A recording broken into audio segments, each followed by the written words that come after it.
Welcome. It's indisputable. I'm your host, Rashad Richey. Good to be with you. We have a lot on the agenda today. Breaking down news of the day, the big homie. We have Wosny Lambre, who is a TYT contributor, extraordinary individual. Should be a fascinating breakdown. Top story of the day.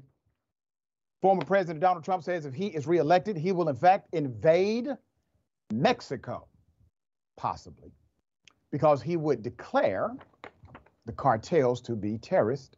Also, Marjorie Taylor Greene forgets conservatives are the reason that we have assault weapons.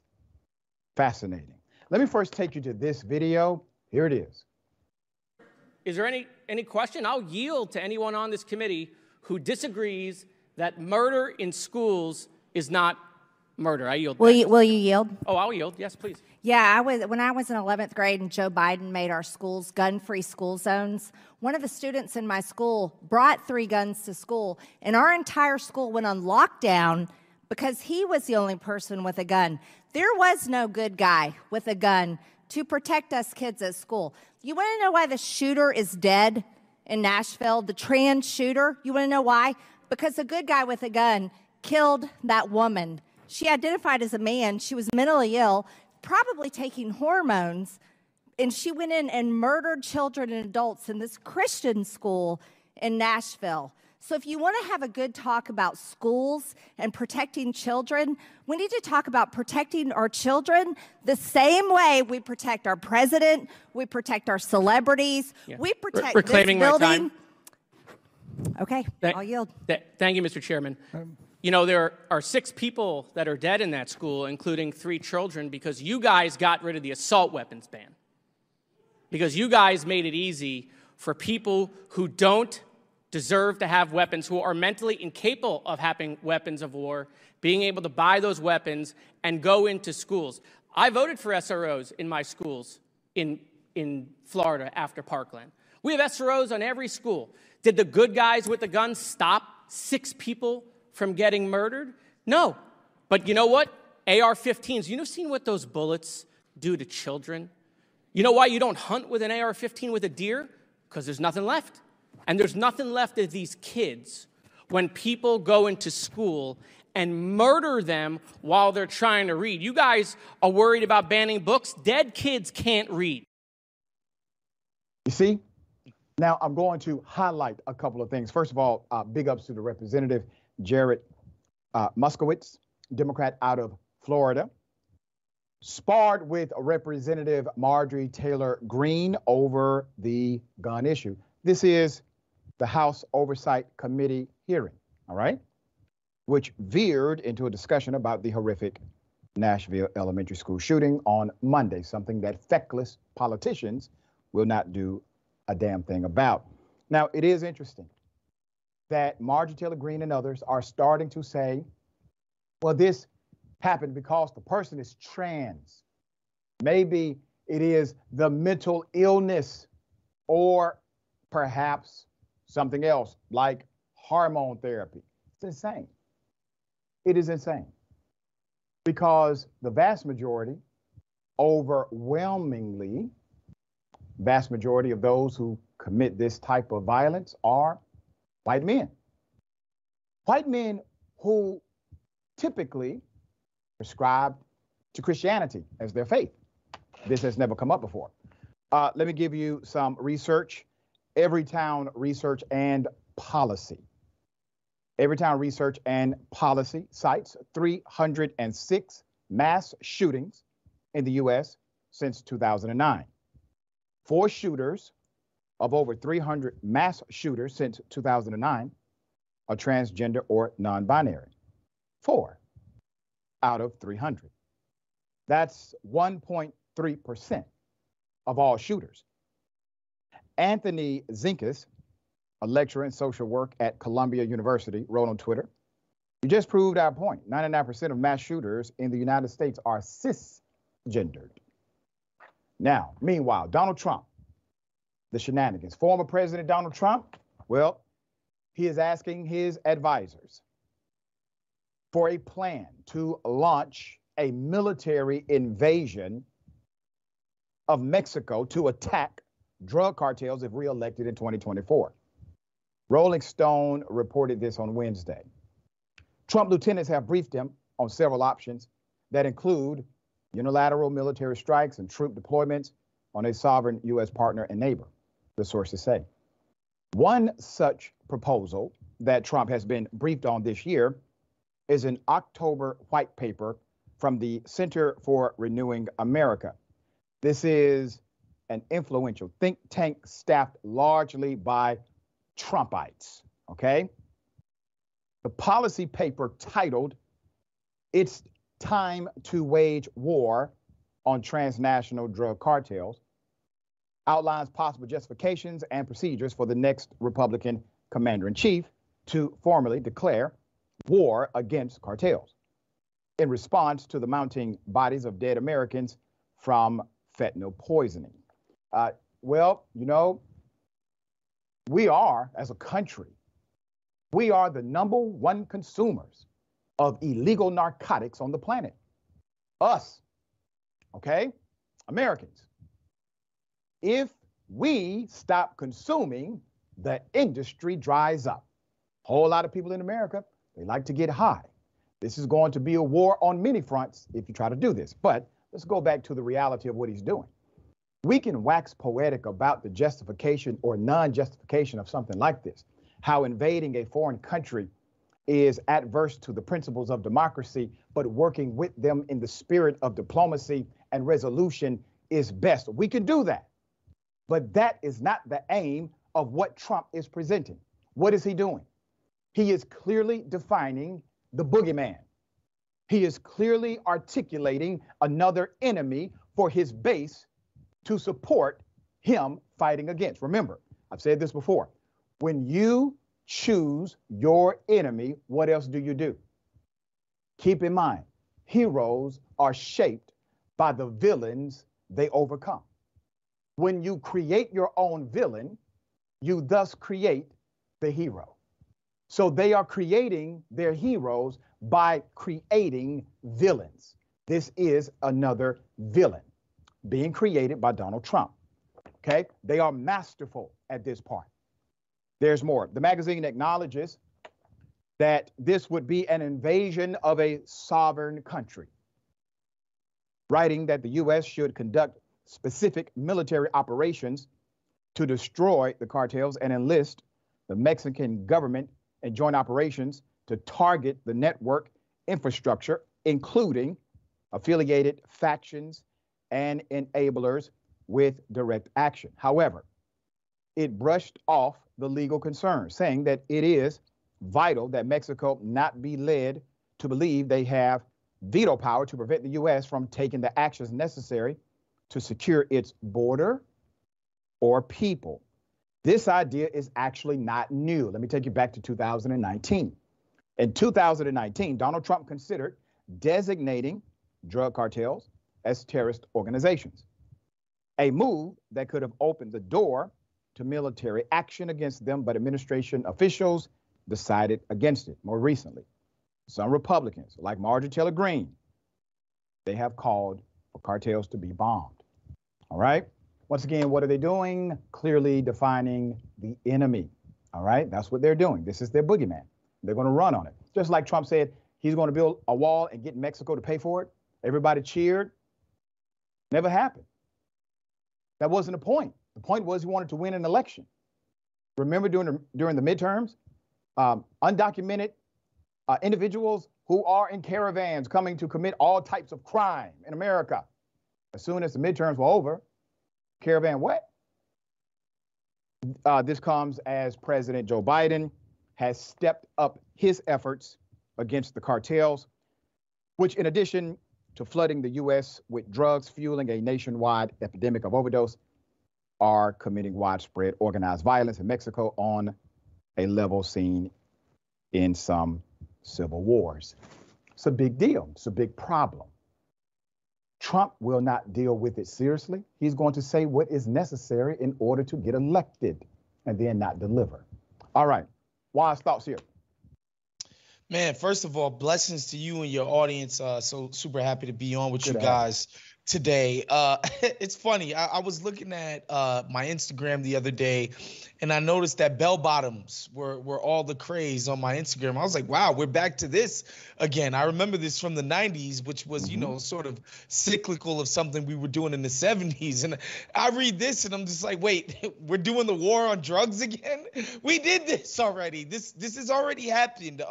We all remember Nancy Reagan. I remember myself being enrolled in the DARE program as a kid. We did all of this war on drugs crap and nonsense, and it doesn't work. Obviously, the wars that the cartels are waging on each other down in Mexico is horrible. However, the conditions that have created the atmosphere for a black market, for the drug trade, are our own policies. People in America want to do drugs. People are going to find a way to get them these drugs because it is very profitable. And the reason that's the case is because we've invented this market. I think if we took a different approach to dealing and helping people who are afflicted by drug addiction and other maladies related to this, we do a lot better than saying, oh, we're going to invade Mexico with the U.S. military. Like, this is the definition of lunacy. That's right. Well said.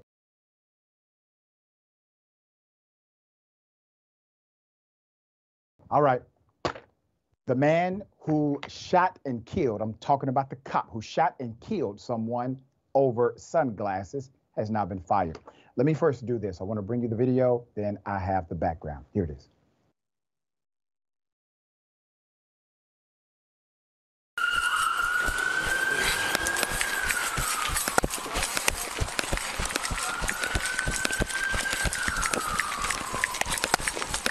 Got the radio.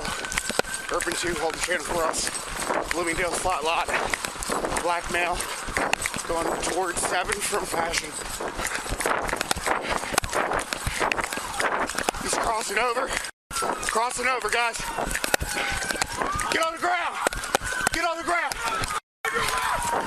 Going into the woods. Through the woods. Get on the ground. Get on the ground. Stop reaching! Stop reaching!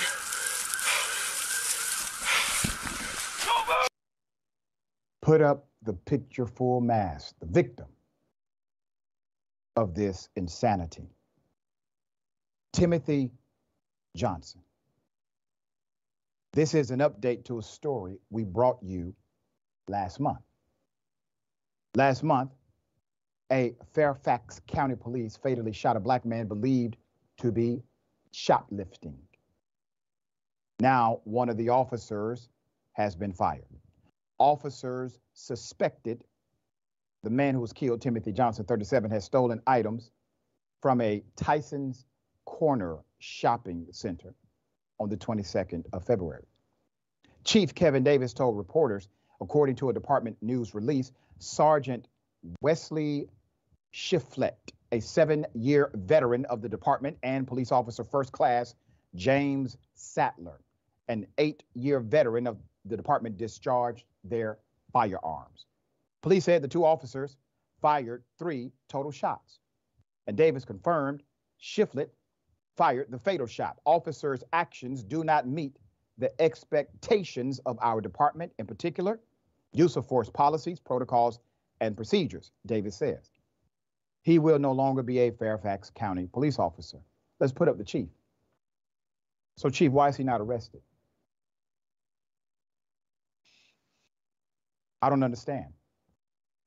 You clearly see there's no reason for a man to be dead. You clearly say that in your own proclamation about what happened.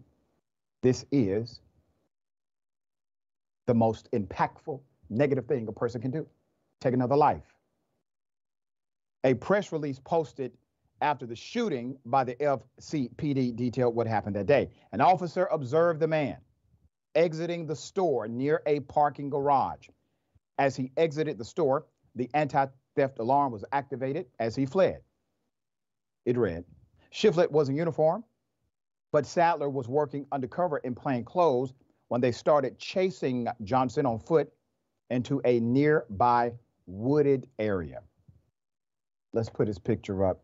Johnson's mother and the family's attorney, Carl Cruz, says the way he was killed could be considered an execution, and I agree. The best way to describe the video is to say what was not on it, what it doesn't show: danger.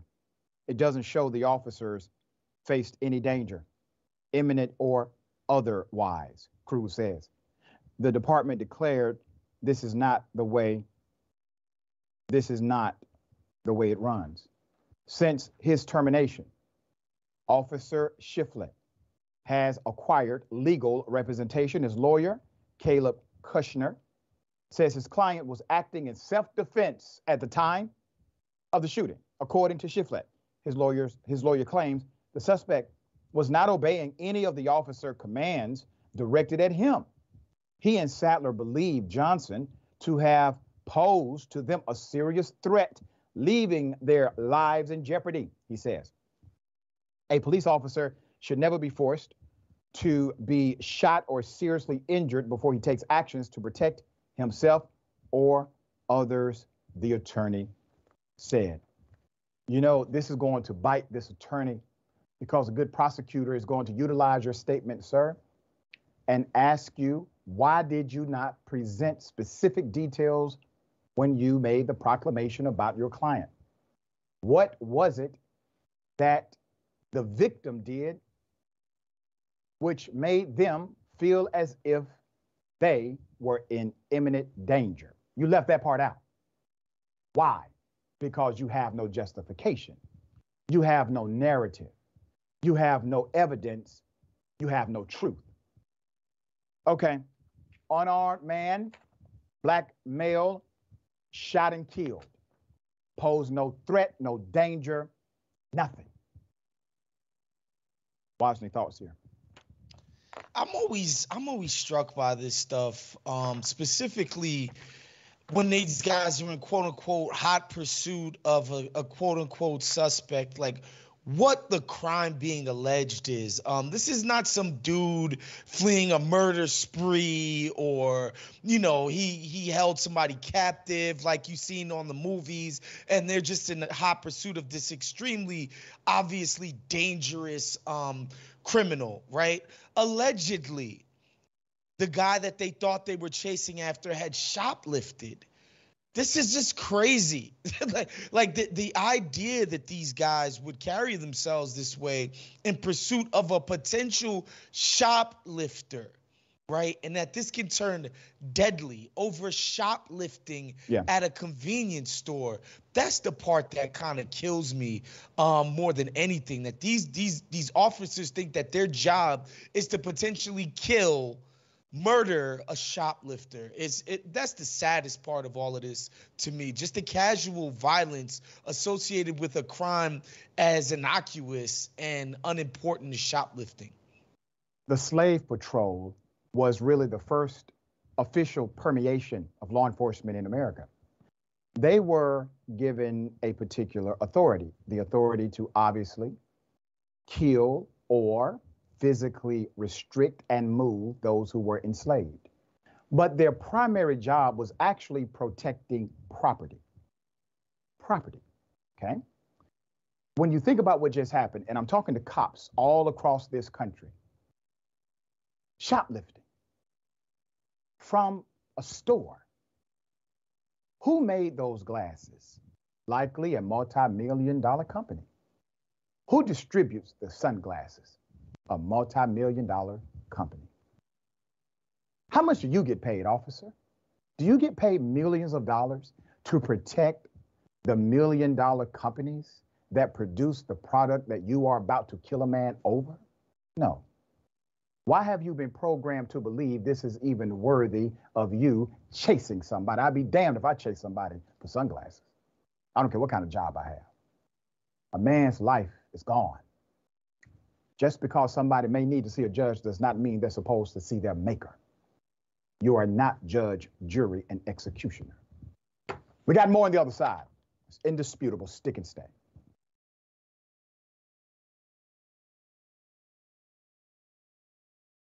Welcome back. We have a lot of show left. Let me read some of these amazing viewer comments. B says, He said, you guys are worried about banning books. Dead kids can't read. Mic drop. Exactly. Exactly. And let's go to A. Risden. The good guy with the gun argument goes out the window when it's law enforcement that shoots the shooter. It's their damn job. And James Thompson, member for 8 months. Thank you for the support. I've been a fan since you appeared on the damage report. Keep rocking. Doc, my birthday is the 3rd. Happy early birthday. Hit us back on the 3rd, all right? Or right after, okay? And one more. Let's go to Twitch. All right. So on Twitch, Galfer71, the #1 rule for police since 911 is shoot first, ask questions later. And sometimes it's ask questions never. All right. Okay. Corrections officer has been charged because of her affiliation in a white supremacist gang. We have the picture of her partner. Let's put it up.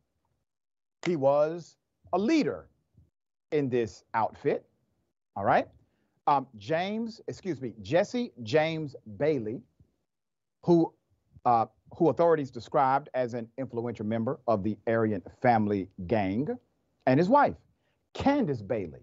We don't have Officer Candace Bailey's picture, ironically, who is a former Washington State corrections officer.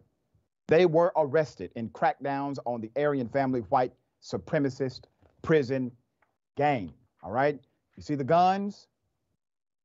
You see the illegal paraphernalia. The gang sold massive amounts of methamphetamine and other drugs in Washington, Idaho, and Alaska. Law enforcement seized 177 firearms, more than 10 kilos of methamphetamine, more than 11 kilos of fentanyl in both pill and powder form, 3 kilos of heroin, more than $330,000 in cash from 18 locations in Washington and Arizona. The sheer amount of narcotics seized in this investigation is shocking, said Jacob Gallivan, acting special agent in charge of the DEA in Seattle. The fentanyl seized in this operation contained enough lethal doses to kill everyone who lives in Tacoma and Seattle, while enough lethal doses left over to poison another 500,000 people. Richard Collodi, special agent in charge of the FBI Seattle field office, said some suspects allegedly operated from prison. See, this is what happens when you literally have a program, a methodology, and enforcement standard that says we look the other way when we profile. We look to when we profile, meaning we look to a particular demographic expecting them to commit a particular crime, and we look away from this other demographic, allowing them to commit the said crime we actually would like to bust. Why does it get this big? Why does the operation become this massive? Because no one is paying attention to them. And they are in the business of recruiting people that seem trustworthy, like officers, working literally inside of the beast. Isn't that ironic? Many of you have not heard of this story. It should be national news everywhere, okay?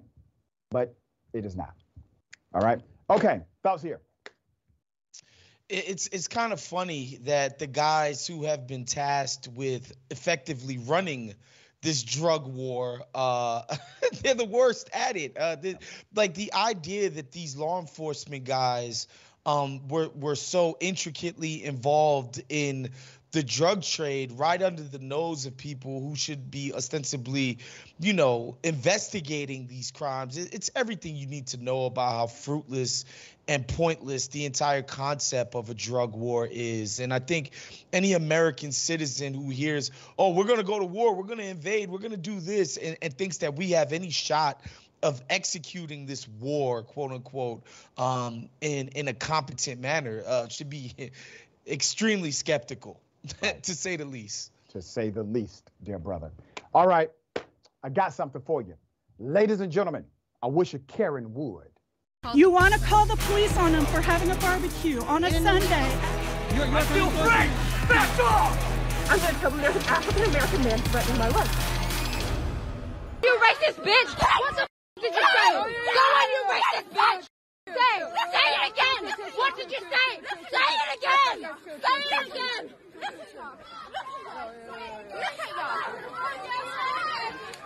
Look at you! Yeah, pass me over, you cunt! Pass me over, you cunt! Look at you! Look at you! Yeah, I'm fine as I'm fine as Listen, you're more black than my what comes out of my ass! Just the way you are. Listen to her. You're beautiful just the way you are, okay?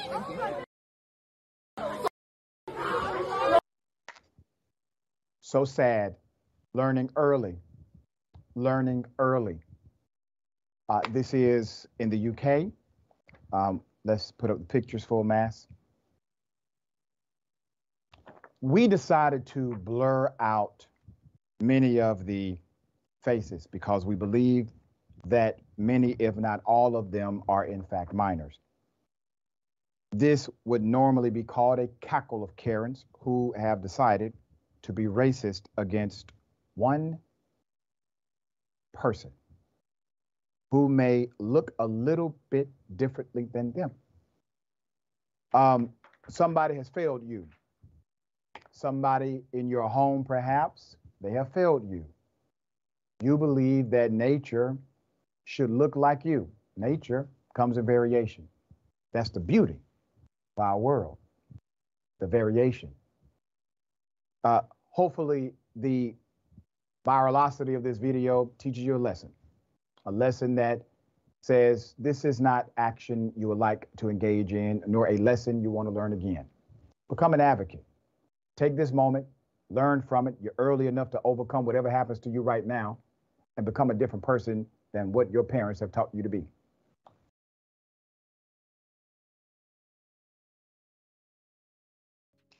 All right, welcome back. My apologies. We are having a technical issue, but everything should be go right now. All right. Very sad story that deserves more attention. They have been kidnapped. Let's put the picture full mass. Let me give you the background to this insanity. A Florida couple, Abigail Toussaint, left, and Jean Dickens on the right. They have been kidnapped while on a trip to Haiti. The couple, both 33 years of age, went to Haiti to visit sick family members, but were kidnapped on a bus ride from the capital city. They have been held hostage since Saturday. Family members have been doing everything in their power to get them back. Christy D. Sormez, their niece, told NBC Miami that a group ordered her aunt and uncle off a bus and have kept them captive since. The family said that when they paid more than $2,000 of the $6,000 ransom that had been demanded, kidnappers changed the deal. It's a lot of emotions. It's devastating. You feel angry. It happened. And then you feel numb at the same time because it doesn't feel real, she said. Here's a picture of her alongside the family.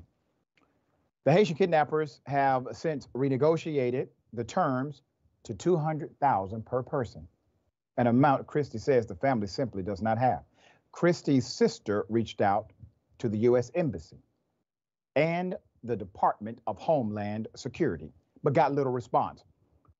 Here's the response. We are aware of reports of 2 U.S. citizens missing in Haiti. Not missing, kidnapped, held hostage.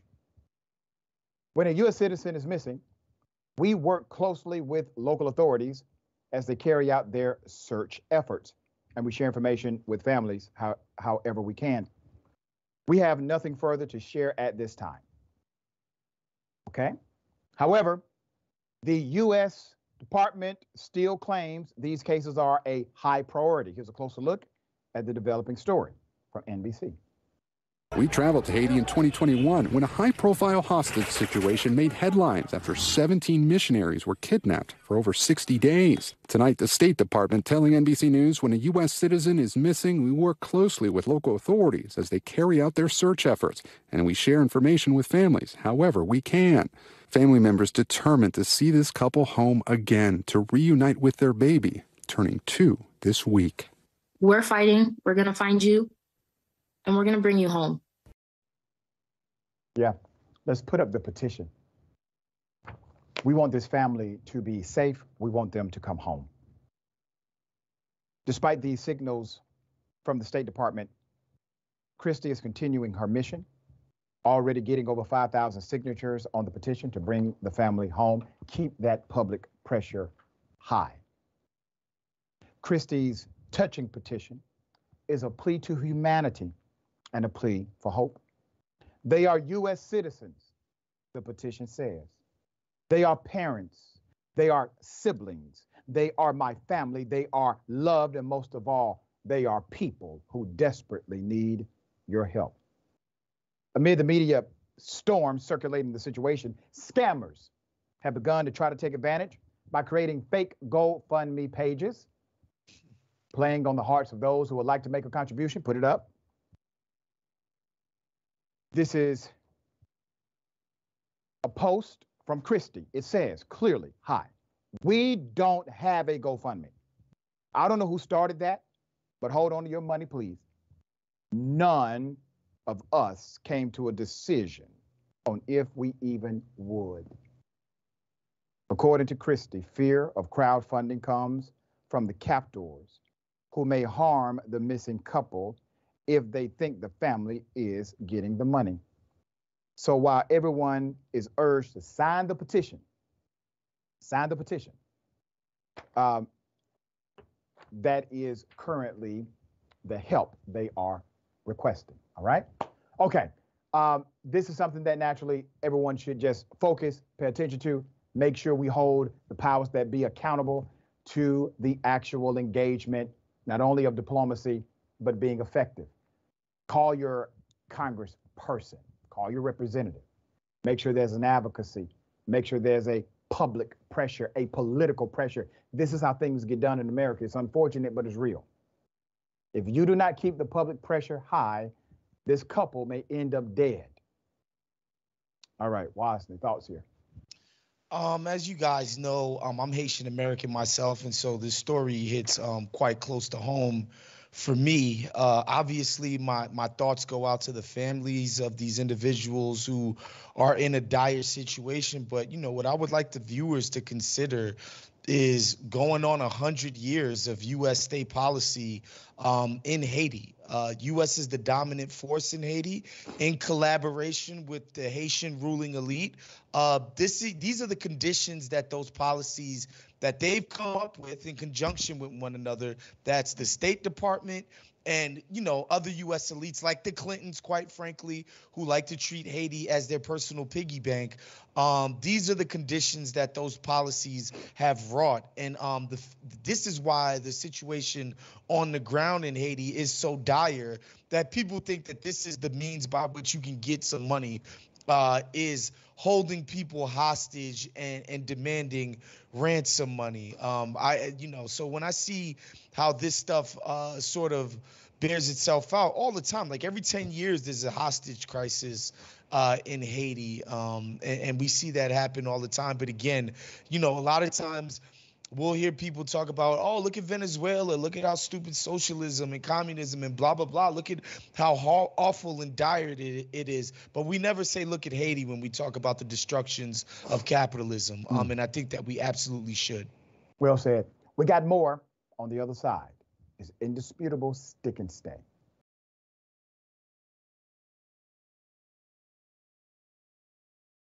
Welcome. All right. We got a lot of show left. Let me read some of these amazing comments. Taylor says, the Worldwide Karen Federation has teens. Yeah, they are starting recruitment efforts early. All right, YouTube member. Natural Born Keeler gifted one indisputable with Dr. Rashad Richey membership. Thank you so much for that. We appreciate you. SK_09. But hey, tell me more about how illegal immigrants are killing this country with fentanyl. There you go. Good point. One more. Paper_dragging_. I want them to come home, but this is almost as stupid as the decision that's going to Russia. I don't think so. Not at this moment. There are safety protocols everybody must adhere to. Okay. Damn shame. Man leaves a racist voicemail to the black judge. Gave his contact information. Let's put it up.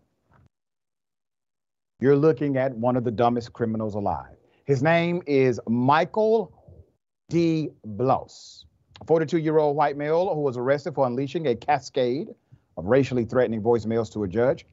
He left between 15 to 17 separate voicemails for a black judge, calling her the N-word and airing grievances about her staff and an unspecified housing dispute between March 27th and March 28th. Some of the messages, you cannot tell what he's saying. The judge, an African-American herself, is shielding her identity since he expressed his disposition towards her. The 42-year-old man threatened to follow staff home and claimed that he had been stalking the courthouse for 2 weeks. The judge filed a protective order against him, saying she fears for her safety and the safety of her family. I am not doing anything to a single member of your effing staff that you don't do to me first, Michael said in a voice message. Eye for an eye makes you wonder what I do have planned, end quote. Michael, however, appears to see himself as the victim. He also grumbles about reverse racism. Yeah, reverse racism. In the messages that detectives refer to as angry and hateful, hey, do you know what reverse discrimination is? Because I want you to know how black people can do whatever the F they want, he said. As for the details of the case, Jackson County prosecutors charged Michael with first-degree harassment and tampering with a judicial officer, which are both felony offenses. He is facing 1 to 7 years in jail or prison for the tampering charge. If convicted of harassment, he could serve 1 to 4 years. Both charges could cost him up to $10,000 in fines each. Let's put up the county prosecutor involved in the case. This is Jean Baker. She was the prosecutor. All right. Prosecutor Baker issued a public statement regarding the matter. No member of the public should be allowed to threaten a public official in the course of doing their duties. But today, most public officials experience threats to their safety simply for doing a job for the public. While this type of anger is not a new phenomenon in our culture, it cannot be tolerated. This hate-filled speech is not protected speech. It is a crime. It will not be tolerated when it is directed at a judge and the judge's staff who assist in this necessary work. And let me expand that for you, Madam DA. This goes for anybody. Anybody. What he said would have been criminal against anyone, not just a judge. Threats are against the law, period. And when we start dealing with these thugs and gangsters in the appropriate fashion, making an example out of them, that is when possibly you will see some fear in the ranks of white supremacy. All right, Wosny, thoughts? Man, I'm always grateful when these dangerous criminals happen to be incredibly idiotic and stupid. This guy clearly is nobody's idea of a criminal mastermind. And so, he'll be brought to justice in a nice, tidy bow. However, it's still scary that there are people out here who harbor these deranged, intense, violent thoughts, man. I'm just happy we're going to be able to deal with this guy and that Judge's family can be safe and sound. But yeah, we're lucky this time, Dr. Richey, that we're dealing with Boo Boo the Fool, literally. Right, exactly. He doesn't have the capacity to pull it off, but somebody may.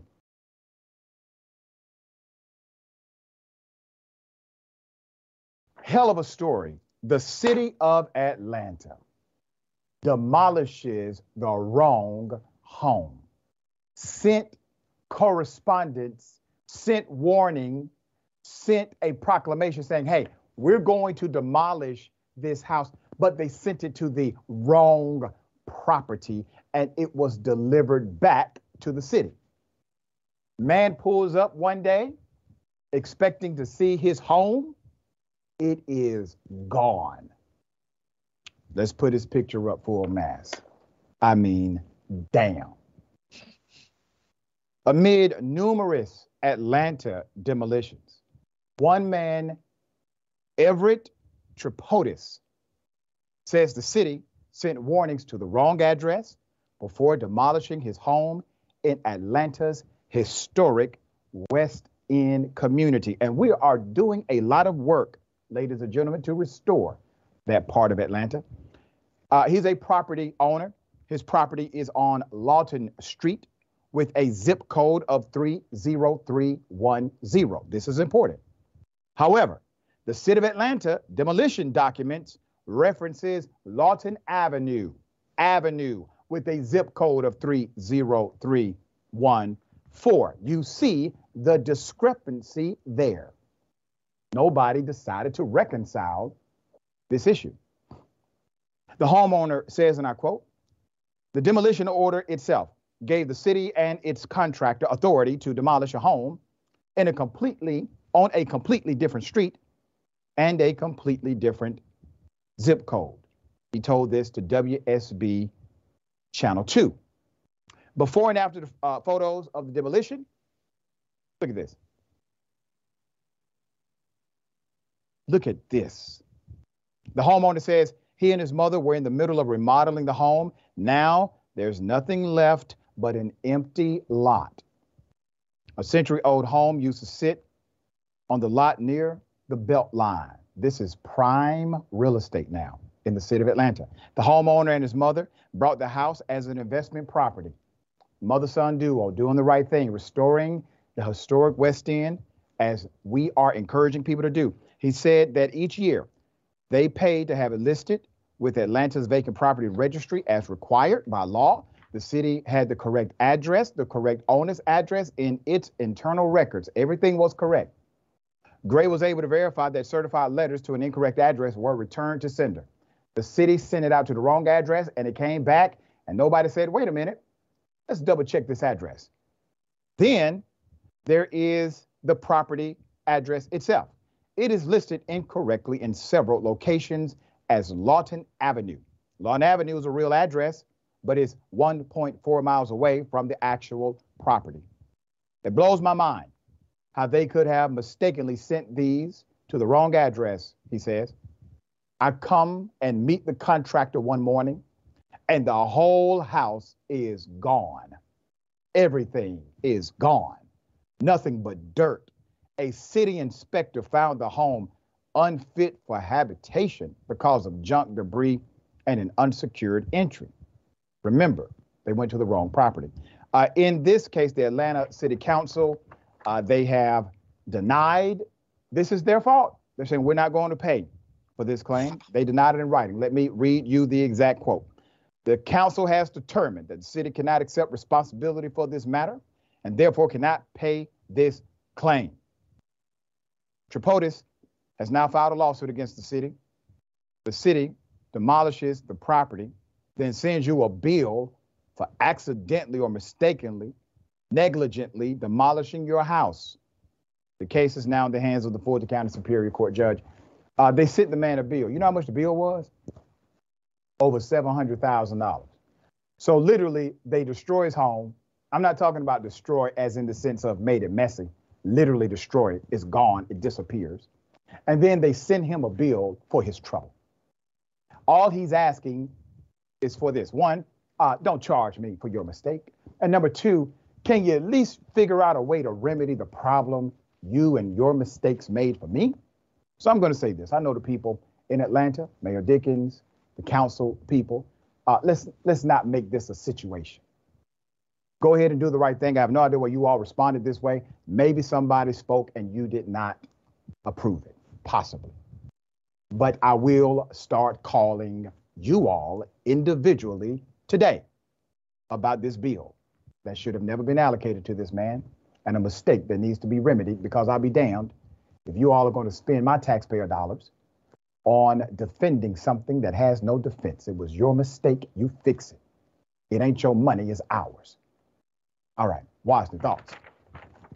This is about as nightmarish as it gets, right? Yeah. You show up to a property that you've purchased and, man, it's completely leveled. I don't even see how this guy can be made whole. Of course, he should be paid for the damage done to his property. And, you know, I hope that they find a way to remedy this. But, like, this just seems like an unmitigated disaster. I'm not actually on the ground like you are in Atlanta, Dr. Richey. What is the basis for this program in the first place, as far as like just leveling properties? What would be the right case that this was actually working? What would be the justification for that?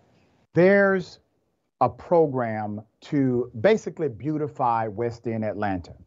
Because you do have a lot of for-profit corporations who do not exist in Georgia, do not exist in America, to be quite honest. And many of these landlords simply buy up a bunch of property at one time and they let it stay. They let it sit until the community starts to gentrify, right? And then they start getting more engaged. Well, in the process of that, they allow these buildings to typically go without being maintained. And it becomes an eyesore. It becomes a magnet for criminal activity, et cetera. And so the city engaged in an aggressive program that said, listen, you got to register your properties. You register your properties. There's a process that we can go through. You'll be safe and protected. He did that. This guy did that. He's not the kind of person they were trying to either A, hold accountable, or B, penalize. He wasn't part of any of that. He and his mother are simply investors, what we want in the city of Atlanta. But they are obviously without their investment property anymore. Okay. Terrible. Horrible. We got more on the other side. It's indisputable. Stick and stay.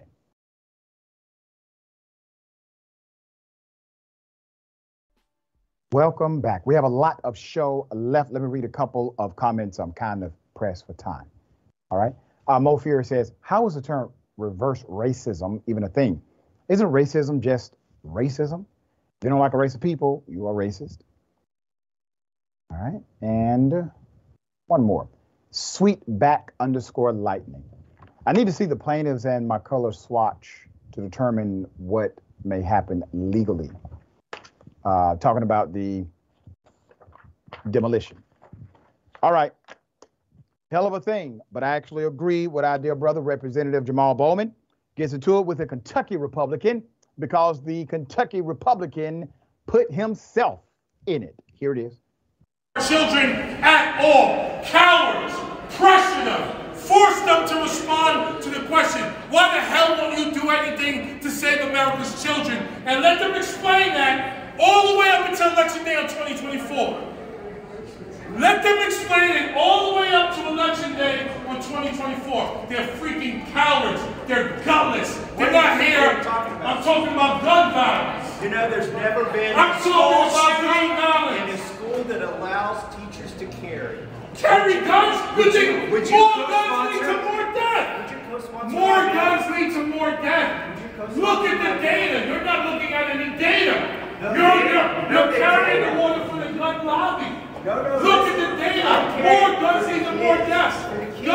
States that have open carry laws have more death. States that have open carry laws have more death. Are you listening to what I'm saying? Calm down, children are dying. The Kentucky Republican was incorrect based on the statement he made. I will provide some information, but it is interesting. You have an authentic representative named Jamal Bowman. Jamal is talking. He's upset. the congressman is not happy with the inaction of his colleagues. So he's telling the truth. One of his colleagues decides to stop. He wasn't in the conversation, but a hit dog will holler. So he stops. Who are you talking about? I'm talking about you. Now, he proceeded to say, there has been no school shootings in districts where teachers are allowed to carry. Damn lie. As a matter of fact, we have covered them right here on Indisputable. Not only have there been school shootings, guess who did the shooting? Either A, the teacher, or B, somebody else got their hands on the gun. Teacher, in one case, left the gun inside of the bathroom. Child got it, brought it to the teacher. Luckily, nobody was shot. Also, this guns in schools thing with teachers being armed, the vast majority of teachers don't want to be armed. The vast majority of administrators don't want teachers armed. The vast majority of parents don't want school teachers to have guns.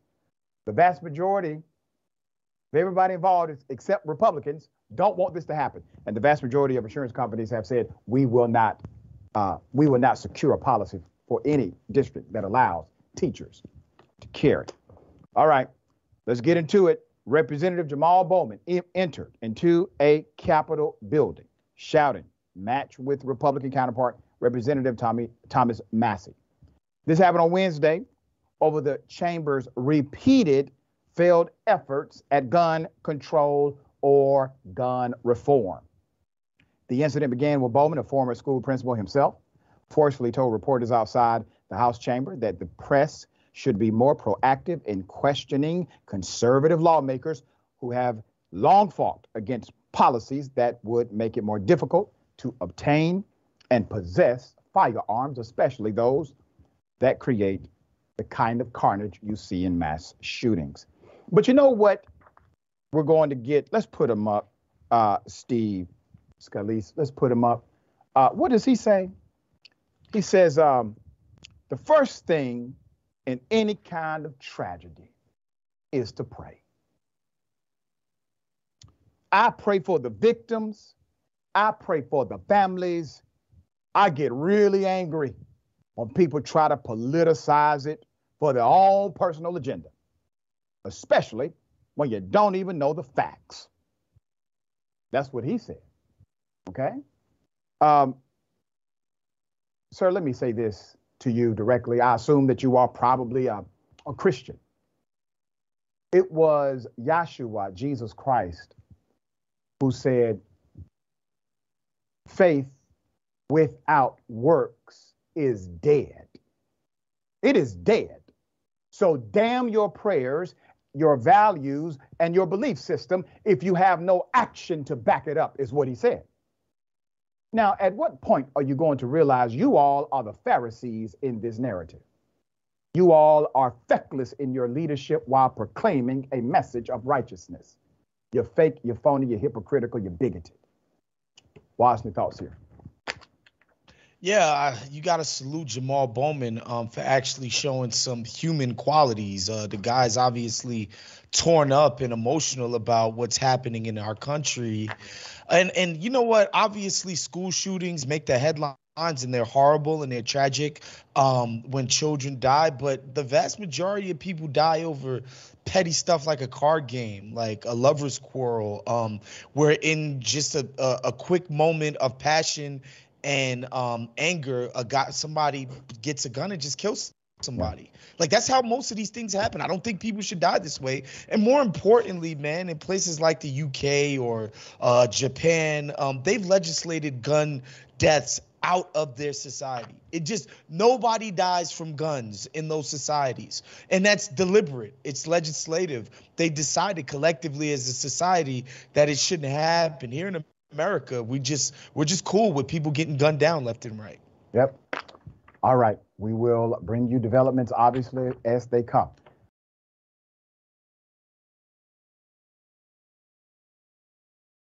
There's a man who obviously was beaten.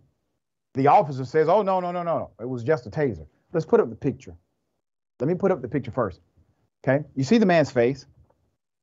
The officer is making a hell of a claim as to how all of this happened to him. Okay?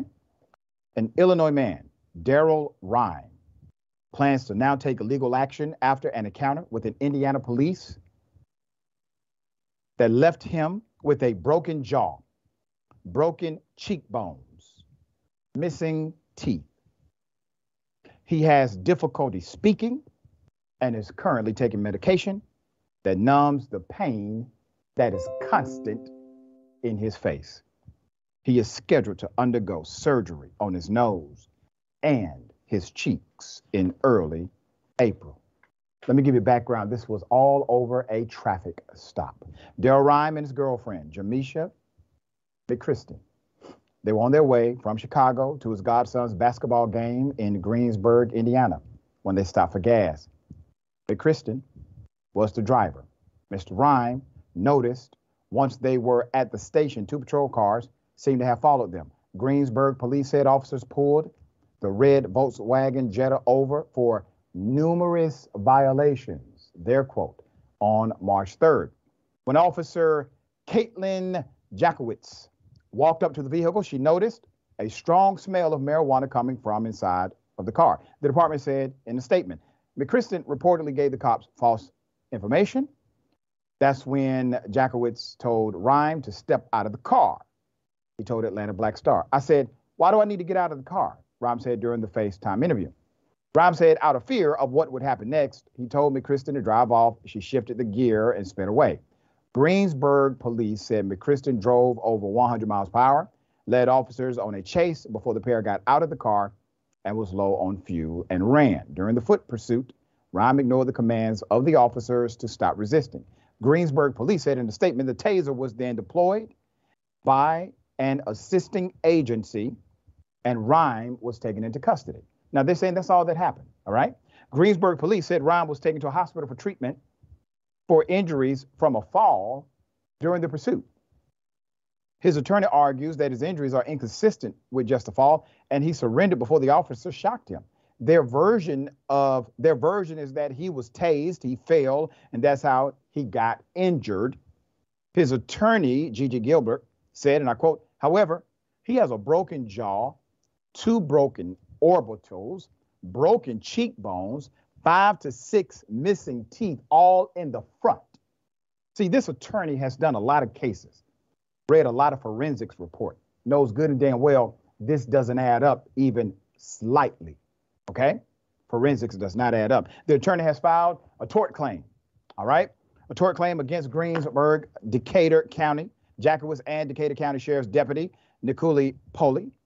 The Greensburg Police Department did not respond to Atlanta Black Star's request for additional comments. Rob said the FBI has reached out to investigate the case. Put up the sheriff. There he is. His name is Dave Durant. Okay? Dave, you may not have been in a situation like this before, but it is coming. The train has left the station. No one believes your deputy's report. Not even you. Wosny. There are some that will say, Doc, he should not have run from the police. Fine, I grant you that. Maybe he should not have. But hell, that's probably why he's alive, given what we have seen happen with police interactions. But no one can say what you are looking at is from somebody being tased. Nowhere in the hell. 2 broken orbitals, cheeks, nose, teeth in the front, not completely out, I be damned. But they submit this as evidence, dear brother, and they want us to look away because he ran from the police. I will not look away and say, oh, he got what he deserved. No, he deserved what the Constitution said, due process.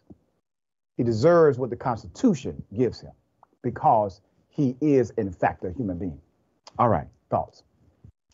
I mean, the proof is in the pudding. You can just look at the photo of that brother, and that's not from a taser. I will say, man, I hope this guy gets every single red cent that he deserves from this county, because this is just unacceptable, and I would like to see some heads roll, man. People got to get fired behind this kind of stuff, and I don't say this lightly. This is just a traffic stop should never result in something this damaging and ugly. I think that's obvious, and so I hope this brother gets his just due.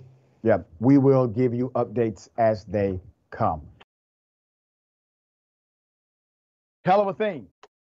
Chief Justice Berger, back in the day, actually said the Second Amendment is a fraud. Republican conservative guy said this. Here it is. If I were writing the Bill of Rights now, there wouldn't be any such thing as the Second Amendment. Which says? That a well-regulated militia being necessary for the defense of the state, the people's rights to bear arms. This has been the subject of one of the greatest pieces of fraud, I repeat the word fraud, on the American public by special interest groups that I have ever seen in my lifetime. Now just look at those words. There are only 3 lines to that amendment. A well-regulated militia. If the militia, which was going to be the state army, was going to be well-regulated, why shouldn't 16 and 17 and 18 or any other age persons be regulated in the use of arms the way an automobile is regulated?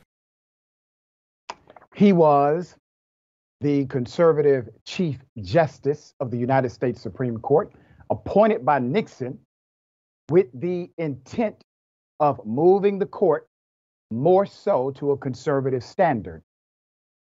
But this particular conservative understood the interplay of profit and gun rights. He knew there was a fraud. I'm going to expose part of that fraud during this segment, but keep this in mind. There was a time, ladies and gentlemen, when Democrats and Republicans were basically saying the same thing as it relates to gun rights. We need common sense gun reform legislation while maintaining a person's right to bear arms. There was a balance. That balance has evaporated. There's more. MSNBC, Lawrence O'Donnell, turned back the clock by airing that video you just saw of former Supreme Court Justice Warren Berger. And this was his criticism of the Second Amendment, but it was more than that. And I'll get into it in a moment. He was also talking about money. On Monday, a shooter gunned down 6 people, as you know, at a school in Nashville. 3 of the victims were children, all 9 years of age, and all dead. The rampage has spawned the usual demands for gun control from Democrats and the calls to fortify schools from Republicans. During his show on Tuesday, O'Donnell stated the political divide on guns was not always so wide. The quote is, there was a time when Republicans were no more in favor of gun rights than Democrats were, he said.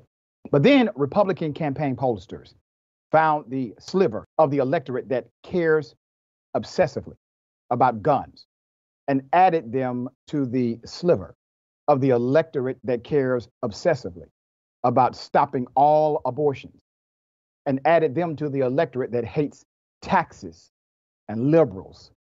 And that became their only formula to win elections. O'Donnell invoked Berger, a Republican tapped by President Richard Nixon to become Chief Justice in 1969. Berger served until retiring 1986. Now, I'm going to show you another video of what I call a feckless politician. This is an elected leader who is elected to solve problems out of Tennessee. Here it is. 3 precious little kids lost their lives, and I believe 3 adults, I believe it is. And the shooter, of course, lost their life too. So it's a horrible, horrible situation. And we're not going to fix it. Criminals are going to be criminals. And my daddy fought in the Second World War, fought in the Pacific, fought the Japanese, and he told me, he said, buddy, he said, if somebody wants to take you out and doesn't mind losing their life, there's not a whole heck of a lot you can do about it. Isn't that something? Tim, the representative from Tennessee, he says Hey, my daddy told me that if somebody wants to get you, they're going to get you. I'm paraphrasing. So, sir, why are you an elected representative? If policies and laws, statutory code, punishment, restrictions, regulation, if these things do not work, why did you seek a position that put those very dynamics in place? Here's the reason. He's simply giving lip service. He's gaslighting. Remember, this is part of the same group who decided to make thousands of laws based on a lie about election manipulation. They know it's a lie. They have said it is a lie. They have texted each other, it is a lie, but it did not stop them from creating legislation around the lie. This is the truth. Children are dying. Access to guns is insane in this country. And as the former Republican Chief Justice put it, it's a damn fraud. 100% down the middle. Fraud. As a matter of fact, look at the Constitution. It is not a protection of an individual right in the first place. That became an interpretation a few decades ago by the U.S. Supreme Court. Also, if your right to bear arms is absolute, why is it that every state has an age-in qualifier? For example, you have freedom of speech. That freedom of speech is absolute, but there's regulations statutorily. If you misuse it, if you engage in criminal activity, or if you utilize it to maliciously lie on someone else, the government can penalize you. Yes, that's how it works. Every right has a responsibility. Speech, your freedom of speech is a right. That freedom has common sense responsibility.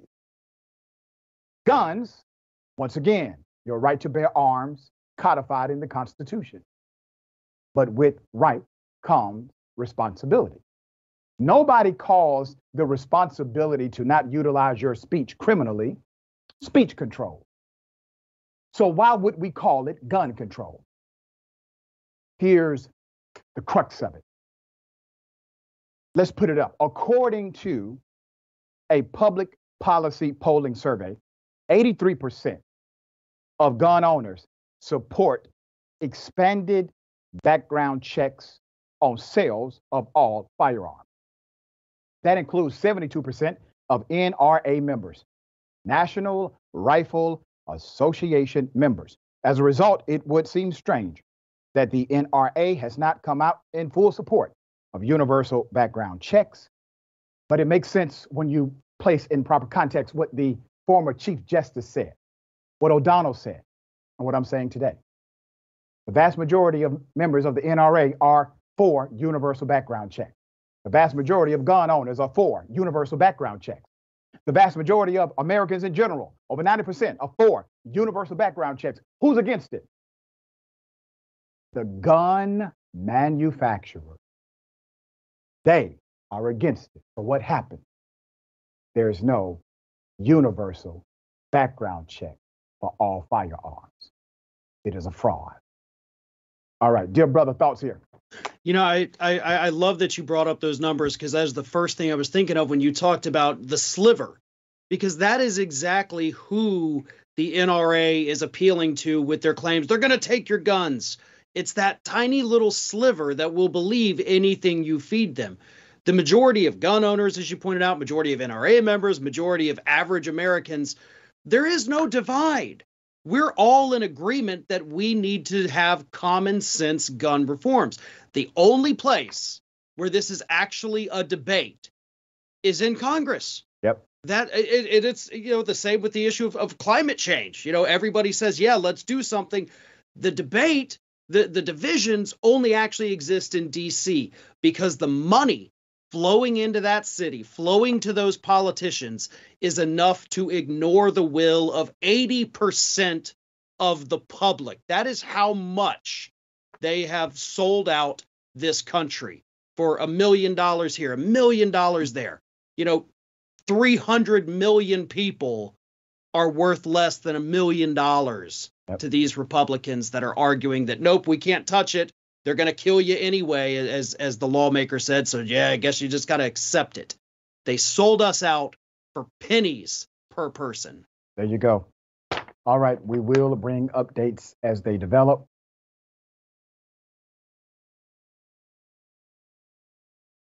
Now, a very sad story. I'm going to show you the video, and then I will opine. Here it is.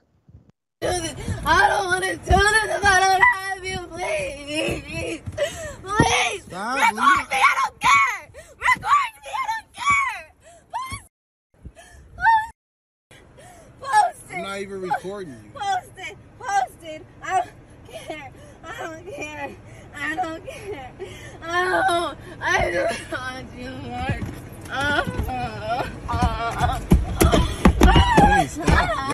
What are you doing, bro? I need you! Take me back! Please! I'm going crazy! Please! Please! Please! Please! Please! Please! Please! Please! Please! Please! Please! Please! Walter! Please! Please! Please! Please! Can you please stop acting like Please. that? I can't. All right, calm down. I'm hurt. Please. According to the poster, this is an ex-girlfriend who engaged in stalking. We have not independently confirmed that to be the case, but that is according to the post. So much so that the individual, the male, has not been able to sleep, being afraid at night, etc. There's more video. Here it is. Please take me back, please. Please take me back. Please take me back, please. Please take me back. How could you get... Okay.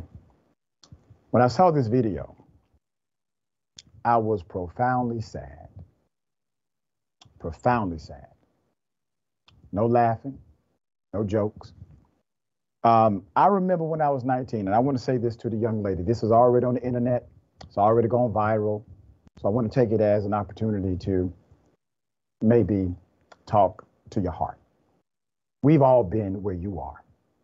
We've also been where the guy's at. Okay? I remember when I was 19 years old, went through a major breakup, thought it was the end of the world. I tried to kill myself. I remember going into traffic and throwing myself in front of the fastest car. And for some reason, this man had reflex like Superman. He was able to avoid hitting me. And it was in that moment that I realized I could not be defined by another person. One individual cannot define you to such a degree. There's opportunity for people who engage in relationships and it doesn't work and you feel emotionally torn. Let's put it up. It is called love is respect. Love is respect. These advocates are available 24/7. They offer confidential support for teens, young adults, and their loved ones seeking help, resources, or information related to healthy relationships, dating abuse in the U.S. They are also available by text. Text love is to 22522, or you can call the 1-800 number, 1-866-331-9474. You can also chat online, loveisrespect.org. All right? Just wanted to drop that in there. Wise thoughts. Man, I want to thank you for sharing that personal story with us. I think it's an important lesson about just managing difficulties that arise, even with people that we have personal relationships with. Yeah. I would hope that that young lady actually does seek some help and talk to people, because honestly, we've all been dumped. We've all been left. We know what it's like to feel unworthy and unwanted. But, we got to move on and be more positive. There you go. Well said, dear brother. Always a pleasure having you on the program. Tell people how they can follow you. Check out your great work. Check us out on theringer.com, NBA coverage. The playoffs about to start. You can catch us over there. And check me and Nando Vila out at Woke Bros every single Friday afternoon, wherever you get your podcasts. All right. Thank you, dear brother. Remember, take care of yourself, take care of each other, take care of the planet. Remember, the truth is always indisputable.